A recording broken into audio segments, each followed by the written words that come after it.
All right. Hey, everybody. Oh, my goodness. There is one primary truth on which all other expressions of truth rely and lean toward. It's that right there. It's all consciousness. Everything else is a shadow compared to that truth. That is what we need to know to live the life we've come to live. That everything is consciousness. Everything, without exception, is consciousness. We are conscious beings. And being conscious beings, it is our job to be aware of that and to use our consciousness to create our lives. We do it. We use our consciousness to create every part of our lives, but mostly we do that unconsciously.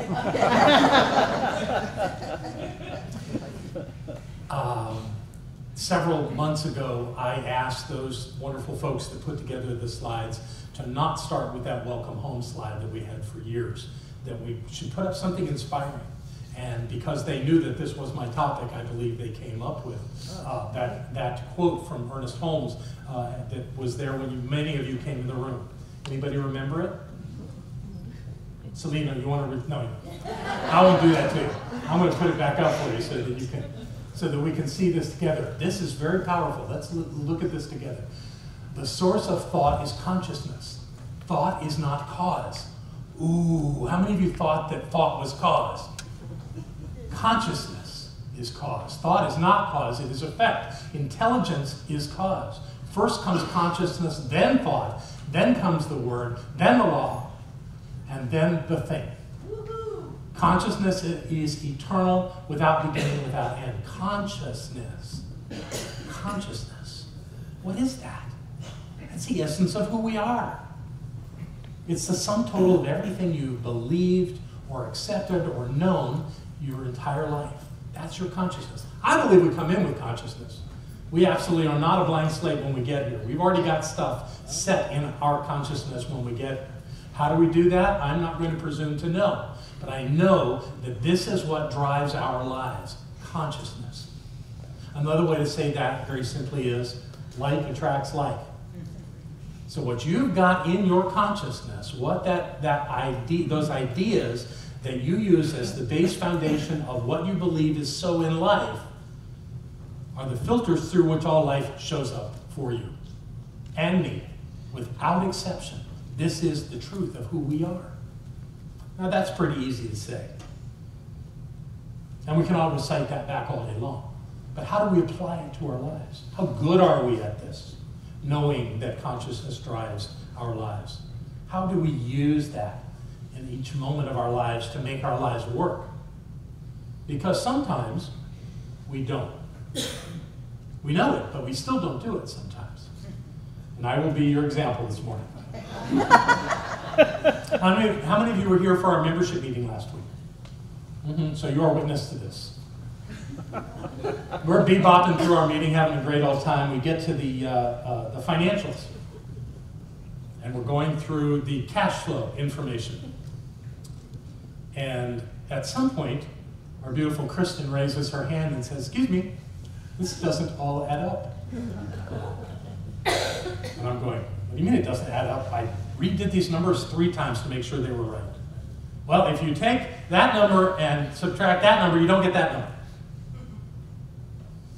And I'm standing there pretty much, cool and collected. On the inside, I'm having a meltdown. And Barbara's talking. I have no idea what she's saying. She's standing there talking away. And I'm going, "I checked these numbers." Well, I managed to hold it together for the rest of the day. And what I seemed to discover was that even though the numbers in my computer were right, I apparently didn't save the final copy with the correct expense number before I passed the file off to be printed. When you do that, you don't get the final information. So I went home and continued my meltdown. Became zombified. Stayed up all night, running it in my head. Just running it and running it and running it. And because I had it right, it went off, it got printed and put into packages. I realized nobody read the package after it was done on Friday, including me. I must have walked by that table with all these packs of information a couple dozen times on Saturday. Didn't touch it. I'm done. So when you're in this state, you know what you have to do. You have to figure out who's to blame. And the mantra that came forth for me was, nobody's got my back. I'm all alone here. So after a night of sleeplessness and a big old pity party all night long, I got up and looked at Barbara and I said, I quit. I said, I quit. I'm done. I'm not doing this anymore. Nobody's got my back. She was an angel. She didn't get in my way. She let me suffer.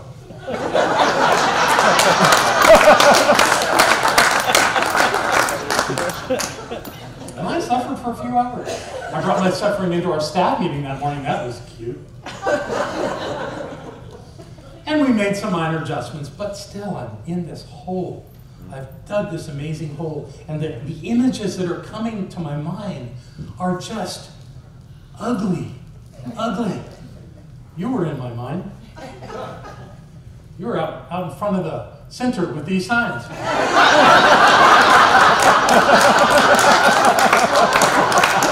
Marching back and forth. I don't know why the marching is on my mind right now. Marching back and forth, chanting. It just doesn't add up. And to try to make this whole, my inner critic. I was released from the scum-ridden bog from which it exists into my life to just wreak havoc on my consciousness. I released it, and everything was wrong. Everything didn't fit. I'd lost my way. I'd lost my purpose. I couldn't do this anymore. I'd convinced myself that the numbers that are on those sheets of paper that go into that room are my demonstration that you can trust me. And that I had failed at that, therefore I could never be trusted. I know, isn't that sick? It was ugly. It was ugly. So I went on and did that all day long. Now, if you've never had in your life a similar circumstance where your inner critic just beat on you for hours on end, you lost sleep, you didn't know how to get out of this hole that you were digging, raise your hand. Yeah, you are a bunch of liars. Because you think you've never suffered like that. It's a human experience that we come in that we have to train ourselves out of. So God bless you for thinking you've done that. What you've got is a very bad memory. Because there's been some time in your life where you blame somebody for doing you wrong, where you think that you've let everybody down and you want to climb into a little tiny hole. Yeah, that's part of the human experience. But what the truth is that we don't have to do that. But what I realized after going to the men's breakfast yesterday morning is that my problem is not the big one. That there's a bigger problem going on in the world than my little problem. And most people are calling it Donald J. Trump. Am I wrong? Have you not heard? And what we're doing with Donald J. Trump is using our consciousness to create an evil in the world. And by doing that, guess who's getting hurt? We are. Anyone that's doing that is creating the challenge in their lives, because everything you're saying that Donald Trump is, that is wrong and bad, exists in you. And you are letting the inner critic out very, very insidiously, letting that out to gnaw away at the marrow of your bones. And it will destroy you if you keep playing that game. We are in this place of understanding that consciousness is everything. And anytime we find something that we want to point at like that in the world, it will consume us from within. Now, we can say ISIS is evil and that's over somewhere in the Middle East, occasionally rearing its ugly head in this country. But we're talking about the person that is the leader of the free world now. How do we reconcile that in us? How do we go beyond? And I watched the men in the meeting. It was great. These ideas coming forth of, he's just a lost little boy. Which means that the one that says that has a lost little boy in him, right? Way better than the great evil of the world. We're making progress. One person actually even suggested, God forbid, that Donald J. Trump is the presence of the divine. Okay, breathe. And it's so interesting because in this room there are those people that voted for Donald J. Trump, and there are those people of you that did not. And we're all here having our experience. And we can all have an experience that will work for us. Because whatever you're thinking of him is doing something in your life. So if you and I want to have the life that we want, we have got to get off this kick. We have got to find our way to see the perfection of life unfolding. That's the truth of us. That's where we need to go. Do you want to applaud?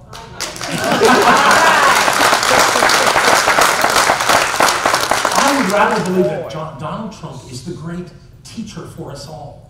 So that we can be called to be all we are meant to be. And not get lost in what he is meant to be. That's his business. And yes, he is affecting policy in our country. That is true. But our country has gone through plenty of scoundrels. This is not the first. It's just the current.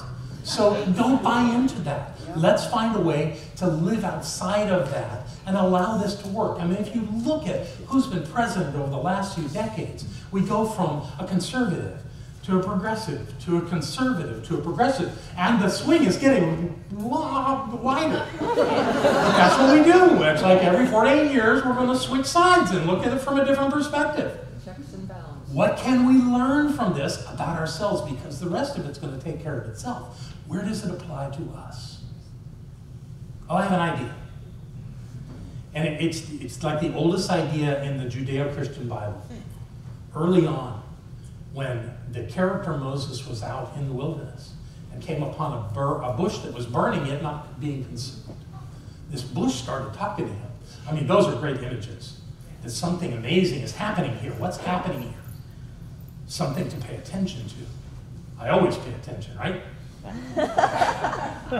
So the bush starts talking to him and starts telling him what he needs to tell his people. And he's going, excuse me, who shall I say is telling them to do that? And the bush said, I am. Tell them that I am. He wasn't saying tell them that the bush was. He was saying tell them that the presence of the divine is right here. So that when they say, who is speaking? I am. Where's God? I am. I am, the two most powerful words in our language. And I'm serious, the most powerful. There is nothing more powerful. I know is not more powerful than I am. You are has no power compared to I am. It's what we place upon ourselves that makes that difference in our lives. We must speak from the great I am. No man was ever ridden down or talked down by anyone but himself. Which means that no one was ever lifted up by anyone but him or herself. It's our job to do that. And we must live from that idea. That we get to say who we are. We get to determine how our life works. That's our job, to know who we are above all else. The rest of it will find its way. We are learning in class on Monday night that if you handle the first 2 steps of treatment, God is and I am, you pretty much got this thing worked out. Whatever follows, that is so, because you speak with the authority of the divine. I am. I am the great I am. I am the one that creates my life. I am absolutely in charge. And though it may look to some like something else is happening, that's the illusion. The truth is that I'm doing this. I'm making this happen. I am the great I am. And from that place, we create our lives. And when we do, our lives work. And when we don't, our lives get a little funky. And we think somebody did us wrong or didn't watch our back. Kind of funny how that works. But it's true. It's true. Being the great I am makes the difference. That is the solution to understanding consciousness. What are you thinking about yourself? What are you thinking about your life? You're the one that's creating it that. In every moment, by who you believe you are. I invite you to reveal the divine through you. See that, know that, live from that. And you can have little meltdowns like I did. I knew what I was doing in the middle of that meltdown. I could see it. Yet I simply indulged that. I indulged this idea that all was lost. And I suffered. We can keep doing that as long as we want. Or we can choose in our lives to make who we are the most important thing. And when we do, things change. So what did I do with mine? I had to teach class Monday night. I couldn't play with that nonsense anymore. It was gone. As soon as I let it go, it was gone. So that I could go into class and be who I'd come here to be. To teach and to model the way to be in life. That's the work that we're here to do. And whether you're out in front of a group or by yourself in your closet doing your sacred work, the same is true. You are the great I am. And it's your job to remember it and act like it, no matter what. I love you very much.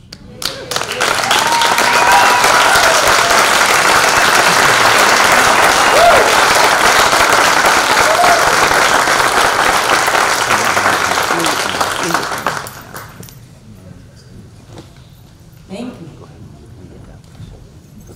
So our welcomers have come forward. Is there anyone here for the very first time? You want to raise your hand and just let us say welcome, welcome, welcome, welcome. Who else? Welcome, welcome, welcome. Who else? Welcome to a place that sees God in your eyes.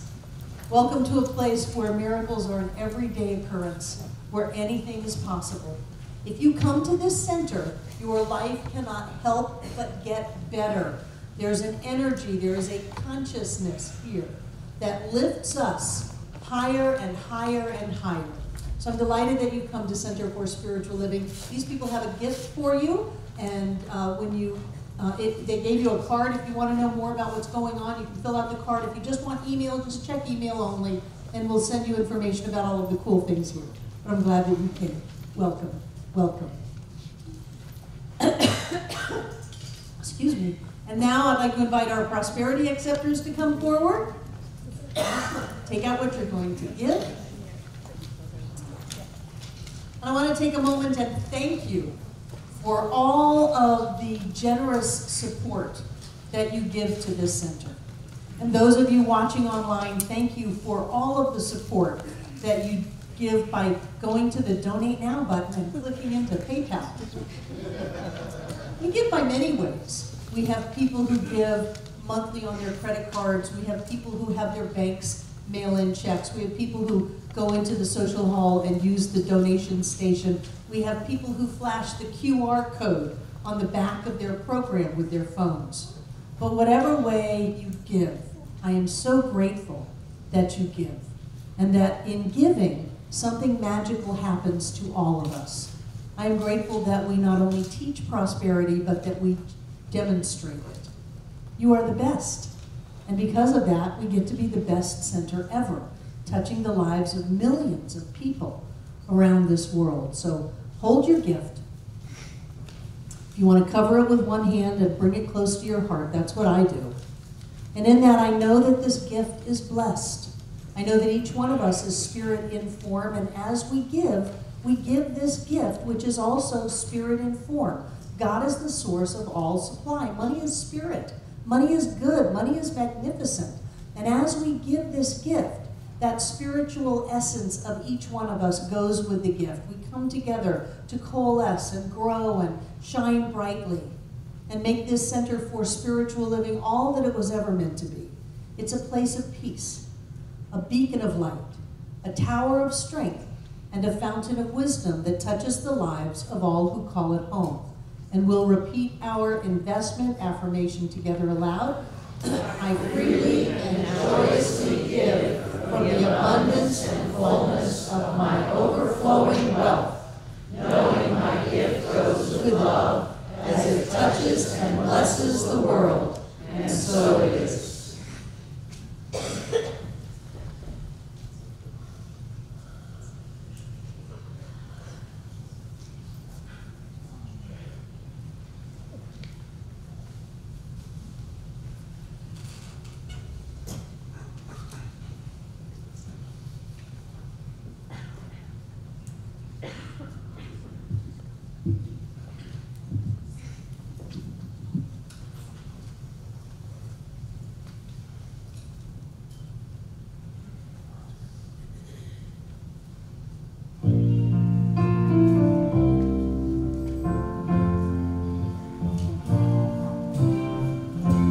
Blessings are flowing, the gift is unsealed, life is unfolding, love is revealed, with open heart and open hands, I give and receive in love.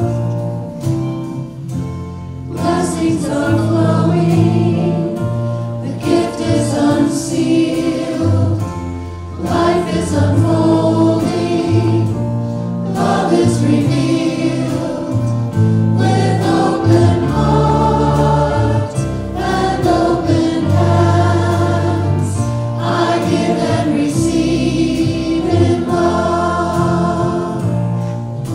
Blessings are flowing, the gift is unsealed, life is unfolding, love is revealed, with open heart and open hands, I give and receive in love. I give and receive in love. And I know everything in these baskets is blessed, because anytime we give anything, we go with the gift. There's only one. So we give money, we give a hug, we give a hand, we give a chance. That's us being let loose on planet Earth. Spirit as us. And so I see that, because I'm visual, as a golden light that pours forth through each and every one of us, filling up this room from the floor to the ceiling and all between the walls. This air is rich and blessed with God as us. And as that energy pours forth through us, it touches each and every one of us. It blesses us and it heals us. And you cannot keep God locked up in a room, no matter how great the room. So off it goes to surround this world, to touch, to bless, and to heal each and every being on this planet. Always here and always now, touching every one of us here today, everyone who has ever been here, and everyone yet to come. And so it is. Are the kids out there? Yeah. Okay.